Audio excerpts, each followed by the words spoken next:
My name is Ziya Gürün. I'm working for the Turkish petroleum refining companies, and I am working as a technical services and research and development director here in Tüpraş, Turkish Petroleum Refineries Corporation.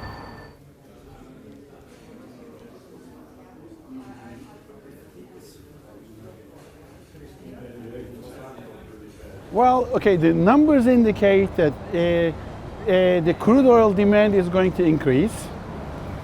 Right now there is about 100 million barrels per day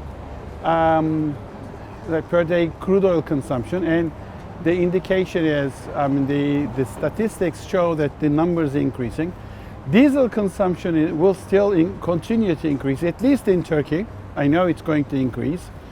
So there is still business. And today, during the meetings today, companies indicated that the liquid fuel demand is still increasing. So the refining sector will still continue to exist. And this information has been sort of confirmed by a lot of other companies that are doing like future predictions, let's say. So my expectation is the refinery sector will still continue within the next 20 years.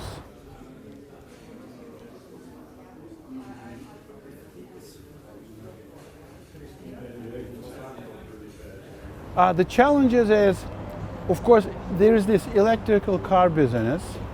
The numbers indicate that, these are the numbers of International Energy Agency, by the way.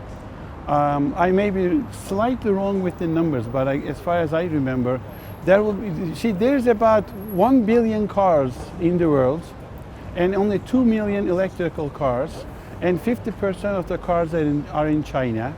So that's 1 million electrical cars. Now, within the next, let's say 20 years, let's say 2030, the number of cars, total cars, it will be 2 billion. And the number of electrical cars will be about 300 million. 50% will be in China. These are, roughly speaking, International Energy Agency's numbers. So, see, when we look at it, there will still be on the order of 1.7 billion internal combustion engine cars, which will require refineries' fuels. So that means there is still demand for refining operations, fuels. Electrical cars will be a challenge, of course, but I don't think it will be a game breaker as far as the downstream technology is concerned. So that's a challenge. Of course, environmental issues will always be a challenge. Carbon dioxide emissions will be a challenge. As Tüpraş, we are also doing a lot of research to capture carbon dioxide, since the research and development department is also part of my responsibility in Tüpraş. And now we're trying to do some research on how to deal with carbon dioxide emissions. Well, I guess as far as the downstream industries is concerned, these are the major challenges that we think is going to be important.